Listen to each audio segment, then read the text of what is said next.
Well, here we go. This is one of my favorite videos to film every year. It is my top 10 favorite movies of the year, my top 10 favorite movies of 2021. Before I get into my list, I just want to clarify a few things. This list is obviously objective. These are my favorite movies of the year. These are not the ones that are necessarily the best made. They are just the ones that I enjoyed the most. So my list is probably going to be different from your list, and that's fine. We're allowed to have different opinions. I also wasn't able to see all the movies in the year that I wanted to. For example, I never saw Free Guy. I never saw A Quiet Place Part 2. I never watched The Green Knight, which based on what I heard and based on my own personal preferences, maybe would have made the list. But I'm going to tell you now they're not going to be on the list because I never saw them. So again, there are going to be movies that maybe you thought were awesome that aren't on the list, but it's possible I just didn't get around to seeing them. I guess without further ado, let's get into the list. So number 10 is going to be Judas and the Black Messiah. This movie came out really early in the year, so when I was making this list, I kind of had to go back and review what that movie was about and how I felt about it. And I remember being really, encaptured by the acting. Daniel Kaluuya, I think is the actor's name. I'm pretty sure. I'll double check though. And if I got it wrong, I'll put the correct name on the screen. But he was awesome as the main character. I thought all the actors and actresses in this movie were awesome.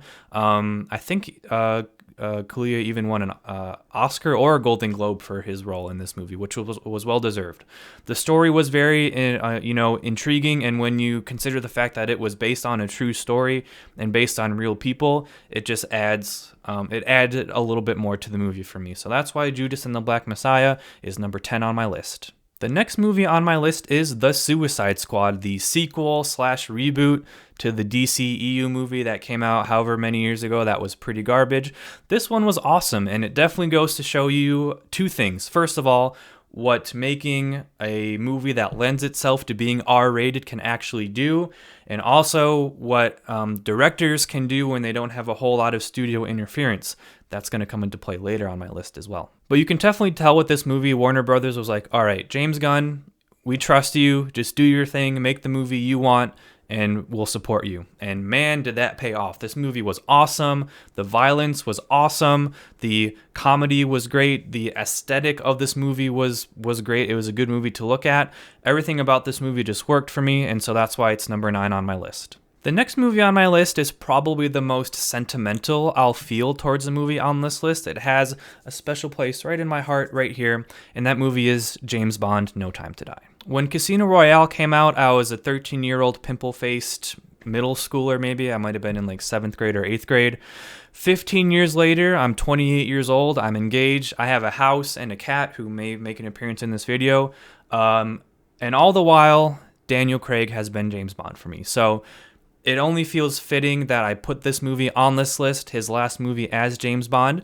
It's not a perfect movie. There were, I feel like, story elements that were not carried all the way through. I know that Spectre did not get the best reviews. It was kind of mixed. I felt that storyline was kind of rushed to an end here. But there was a lot for this movie that worked for me. The action sequences were, I think, some of the best that we've seen in a James Bond movie. And you could tell that they were mostly like live action, like practical. They definitely used the special effects to just enhance a few things, but the action sequences were awesome to watch. The acting was great. I mentioned this when I reviewed this movie in a previous video, that they had Hans Zimmer do the music for this movie, which I thought was interesting because the James Bond theme is already pretty iconic and I didn't feel like it needed to be improved. But when I heard the James Bond theme in this movie, I was like, yep, that's Hans Zimmer. It's better. It's way better. And you'll see it when you hear it. It's just a slight enough difference, but a big enough enhancement. It just makes the action sequences that much more impactful. Like when you start hearing the music as the action sequences are starting, you're just like, I'm ready for it. Give it to me. Lay it on me. I thought this movie was a fitting end to Daniel Craig's run as James Bond, which is why it finds itself on my top 10 best movies of 2021. I feel like it's required that a Pixar movie be on the top 10 list every year. This year, I actually almost had 2. There was another movie that I was considering putting a little bit lower than this one on the list, but ended up just missing the cut. The one that did make the list, though, is Raya and the Last Dragon. I did not watch this movie in theaters. I did not rent it when it came out on Disney Plus initially. I waited till it was free on Disney Plus and watched it then. What really stood out for me in this movie that makes it on this list was the way that they handled the main villain. I really appreciate it when you have a villain who is not annoying, but unlikable enough, but also empathetic enough that you like seeing them on screen. And I also like it when they give redemption to some villains. And they did that in this movie very well. Towards the end of the movie, during the climactic scene, they give the up to this point in the movie, the person who had been the villain, they give her a chance to like redeem herself. And I thought that was a really powerful moment, and I really enjoyed that. They did the same thing in Toy Story 3 a few years ago with whatever the doll character was. Like, it's fine that they're a villain, but I like that they're empathetic and they're also given a chance to redeem themselves, which is one of the main reasons why Raya and the Last Dragon is on my list. Of course, the rest of the movie is great. It's a beautiful movie, as always. It's enjoyable. It's funny. You learn some good lessons, as you do in all Pixar movies, but it was just a really good movie, which is why it's on my list. These next two movies on my list are probably the ones that I least expected to make it on my list. They are probably the two most positively surprising movies I've seen this year. And if you haven't heard of either of these movies, I'm not going to be surprised. The first movie I'd like to talk about out of those two is Gunpowder Milkshake. This movie came out on Netflix, I want to say around the end of the summertime. I had been aware of this movie for a while because I follow Karen Gillan on Instagram, who is like the main actress of the movie, and she had been like promoting it on Instagram for a while. And I was only planning on watching it solely because I appreciate her work as an actor. And I'm like, I have Netflix, I'll give this one a watch. And man, was this really enjoyable. I think I did a brief review of this in one of my videos where I talked about a bunch of stuff. But this movie felt like if John Wick had been directed by Quentin Tarantino with an all-female cast. And I say all of those things in a very positive way. It had John Wick elements of there being like a secret society of assassins and a lot of hand-to-hand combat. It had the Quentin Tarantino kind of elements, though, of it being that like weird, dry humor that John Wick actually doesn't have. And it was just a pleasant surprise all around. The acting was great. I am going to be honest, I didn't think after the first fight scene I was going to be into it. It was a little bit choppy, but it just kept getting better and better from there. And it was just a really overall enjoyable movie, and it caught me off guard. Like, I was excited to watch it, but I didn't expect to enjoy it as much as I did. So Gunpowder Milkshake is one of the most surprising movies I saw all year, which is why it's on my list. This next movie on my list is without a doubt the most surprisingly enjoyable movie I watched this year. I was not aware of this movie's existence until one day I was bored and happened to open Amazon Prime. I saw the advertisement for it. I saw who the main actor was. I was like, I've never heard of this movie before. I don't even know what it's about based on the description, but I'm going to give it a watch. And man, did it blow my socks off. And that movie is The Electrical Life of Louis Wayne. This movie is a biopic, or however you pronounce it, starring Benedict Cumberbatch as Louis Wayne, who was an artist in like the late 1800s, early 1900s, who was initially known for painting and drawing animals, who then became more famous for depicting cats in his artwork, and is actually credited with helping lead to the domestication of cats, who at the time were seen as like vermin and like wild animals and feral. But his artwork kind of normalized people wanting to adopt cats as pets. And with myself owning a cat, that kind of resonated with me. But there was also a lot else in this movie that resonated with me, and maybe it's just because I'm getting older and I'm experiencing more things. Maybe I was just in a weird mindset watching this movie, but I just really like everything impacted me really hard in this movie. His relationship with his wife, part of the movie is like him being kind of crazy. Like, everyone thinks he's a little bit off his rocker. Like, his main thing is that he says he can feel electricity in the air, which at the time, this is when electricity was being more and more integrated into the world. And when he does that, there's actually a cool editing technique they use. They put a filter on the screen where you can see waves of color. And so most of the movie, you just kind of chalk that up to him being like this kind of just a little bit off. But then throughout the movie, we see that, and this again, you could just look this up online, so I'm not going to count this as a spoiler, but you learn that he is slowly actually losing his mind. I think he ends up getting diagnosed with schizophrenia, and he slowly just kind of becomes crazy in essence. And I just thought all of that worked really well for me.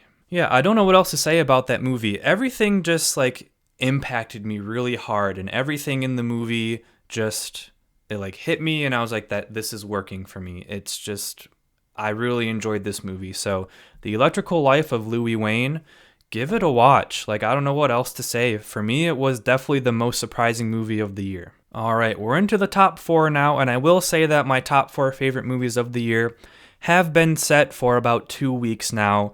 The order was also pretty much set. I was just toying around with a couple of them. Number 4 on my list is going to be Dune. I never read the book Dune, or I guess the books, I think it is a series. So, and I never saw the original movie from like the 70s either, so I was able to go into this movie just kind of fresh with no bias. I was just able to, appreciate the movie. And what I will say is that this is the most aesthetically and pleasing to my ears movie that I watched this year. And I didn't even see this movie in theaters. I watched it once on my TV in my basement and once on my iPad with headphones in. And that, I think, says everything about this movie. The effects are stunning. It's beautifully shot. Everything that's in frame is beautiful.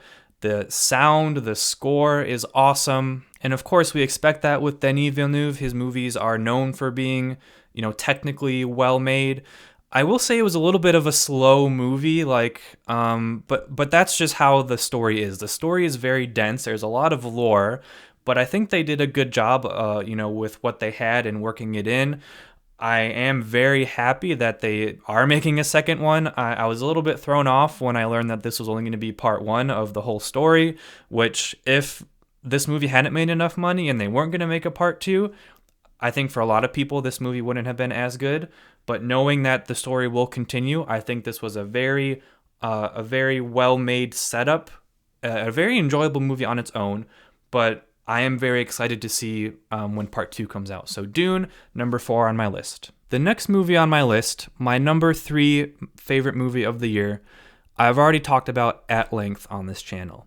The single video review I did of this movie is the longest single movie review I have on my channel up to this point. I think it's about 17 minutes. So I'm not going to go into more detail about the movie. If you want to hear me review it, in depth, you can go watch that video. What I will say is that I've watched this movie a total of 3 times this year. It was number 1 at one point. It came out a little bit earlier in the year. It actually spent the most time at number 1 on my list until I saw some subsequent movies. And with this movie being how long it is, I've spent 12 hours of my life watching this movie this year. So I feel very confident in placing this movie this high on my list. But my third favorite movie of the year was Zack Snyder's Justice League. Would this movie have been as high on my list? Would it even be on my list if there wasn't a crappier version of this movie that already existed? I don't know, but we don't live in that world. We live in a world where there is a really crappy Justice League and then this one that's really awesome. And so I can't help but compare the two. This movie is far superior in every way while being an enjoyable movie on its own. This movie also contains my favorite single scene in any movie I saw this year, and that is when Superman is walking through the ship and he's hearing both his Kryptonian dad and then Kevin Costner, his dad. He's hearing both of his voices kind of alternate, and then he gets his black suit. All the while you have the Superman or the Man of Steel theme, in the background, which is one of my favorite themes in any movie ever. And then, he flies up into the sun. And whenever I think about the fact that they had already filmed that scene and then Joss Whedon decided to cut it out of the original movie, I get a little upset. It's a great scene. There are many scenes like it in the movie that you realize they cut out. There are many more character development beats that happen in this movie that make you actually care about all the characters in comparison to the previous one. And I'm getting worked up a little bit. But anyways, this movie was my favorite of the year up until just a few months ago. But it's an awesome movie, Zack Snyder's Justice League. I think if you haven't seen it, it's 4 hours, but it's a quick 4 hours. Please give it a watch. It's an amazing film. Before I talk about my top 2 movies of the year, I want to say this. 2020, last year, was the first year in a while that I did not have a Marvel movie at number one on my list. In 2019, it was Avengers Endgame, which is actually my all-time favorite movie. In 2018, it was Avengers Infinity War. 2017, funnily enough, it was Logan, which is not an MCU movie, but is still technically Marvel, so, that made it 3 years in a row. I don't remember what my favorite movie in 2016 was. It could have been Captain America Civil War for all I know, but I don't have the time to go back and look. With all that being said, not only is my favorite movie of the year an MCU movie, but my top 2 movies this year are Marvel movies. And I'm not going to apologize for that. You can call me a Marvel shill, you can call me whatever you want to, but I can't control what I like. My brain likes what it likes, and its 2 favorite movies of the year just happen to be Marvel movies in the MCU. So you're going to have to deal with it. That's all I'm going to say about that. I actually had a real struggle deciding which of these movies to put at number 1. They were both number 1 at one point. I'm kind of considering this to be like a 1A and a 1B, but for the sake of the list, it's going to be number 1 and 2. And so, like I said, I went back and forth between these movies a lot, but what I ultimately decided on was that my second favorite movie of the year was Spider-Man No Way Home. I actually never got around to doing a review for Spider-Man No Way Home. Just things happened in my life, and I just didn't have time to record it. What I'll say about it is this. I liked it. Obviously, it's my second favorite movie of the year. I thought Tom Holland's acting was phenomenal. I think some of the best acting he's done just in general. I thought the story was well done. It was really awesome to see them bring back some of the villains from the previous Spider-Man movies. And I thought the last 45 minutes of this movie, roughly the last 45 minutes, were the most enjoyable minutes I've had watching a movie so far this year. So why is it number 2 on my list and not number 1? I'll tell you why. This movie is one of, if not the most anticipated and had the highest expectations of any movie of all time. And that's a lot to live up to. This movie did. It exceeded all my expectations, and in terms of anticipation, we got what we wanted. But here's why it's number 2 only. With the anticipation, there were certain things that we thought would happen in the movie that were never confirmed before the movie came out. And so, at least speaking for myself, I was sitting there for the first, 2 acts of the movie, enjoying what was on screen. Like, don't get me wrong, I really enjoyed watching the movie. But in the back of my mind, I couldn't help but think, is it going to happen? Are we going to get what we thought was going to happen? It was just that anticipation that was just nagging at me the whole time. And then when that question is answered at a certain point in the movie, that's when I was like, okay, my mind is relaxed. Movie, take me away. I'm ready. You can have me. And that's where the last 45 minutes are like fan service done extremely well. The most enjoyable fun time I've had in a movie up to, this whole year. But it was just waiting until that point that makes me put this movie at number 2. It was the expectations and just the anticipation of waiting for that moment to happen that the number 1 movie on my list did not have. That's the reason why Spider-Man No Way Home is number 2. Again, don't get me wrong, could have very easily been number 1. I only got to see this movie once. I don't have it in the budget, honestly, right now to watch it again. I will definitely watch it as soon as it comes on Disney Plus again. But at that point, it's not going to be until next year, so I won't be able to adjust this list. But for now, Spider-Man No Way Home is my second favorite movie of the year. Well, we made it. What is my favorite movie of the year? I've already given you a hint. It is a Marvel movie. This is not a movie that came with the expectation or anticipation that Spider-Man No Way Home did. With it being a Marvel movie, we obviously expect a certain level of quality, so I expected it to be good. This is one, though, that I did not have a whole lot of familiarity with the source material. I had never really heard of the character before, so I was really going into it with an open mind and no expectations. And this movie just completely blew my socks off. Everything about this movie worked for me. I have seen this movie multiple times, which has only solidified it as being my favorite movie of the year, and that movie is Shang-Chi and the Legend of the Ten Rings. When I say that I had little expectations going into this movie and that it exceeded those expectations, that could sound bad, but this movie exceeded my expectations in every single way. It was everything about this movie worked for me. I've mentioned this before, but when hand-to-hand combat is done well, I really, really enjoy it. I think this movie has the best hand-to-hand combat in any MCU movie that they've made so far. Every single fight scene I was super into, from the bus scene to when they're fighting on the side of the building. Every single time that there was like a hand-to-hand combat, I couldn't look away from the screen. And I do recognize that the end of this movie, they get away from that a little bit, and it does kind of fall into the traditional Marvel mold where it's just a big CGI battle. But where they lacked in the really good hand-to-hand combat for me in the last act, they made up for with emotional weight. I really connected with the brother and sister dynamic, myself being an older brother. I felt the emotional stakes I thought were high. I really connected with the villain. I thought that I thought Tony Leung portrayed Wenwu fantastically. Like, he almost didn't feel like a villain for most of the movie. He just felt like a man, a father who had lost his way, who was trying to bring back his wife, who was maybe slowly losing his mind.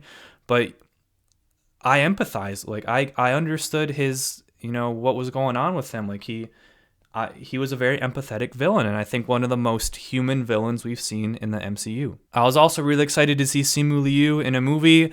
I watched Kim Convenience, which is a Canadian sitcom that he was on for 5 seasons, and so I was familiar with his work. And when he got casted as Shang-Chi, I was really excited to see what he could do, and I was excited for other people to see him as well. And I think he really embodied the character.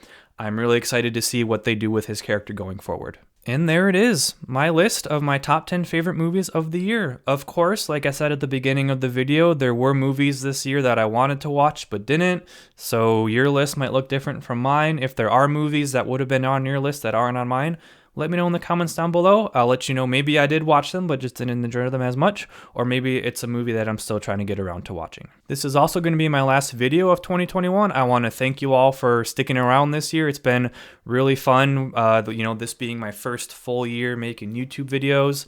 I've really enjoyed the creative process that making these videos have, given to me. I was really struggling for a while to find a way to express myself creatively, and I've enjoyed, getting to talk about movies and TV shows, things that I enjoy doing. I know I have some friends who watch these videos, but to those of you that I've maybe even never met before, I really appreciate you all taking the time to watch my videos. With that being said, I'm going to sign off for 2021. Thank you all so much for watching. Be sure to stay tuned for all that this channel has to offer in 2022.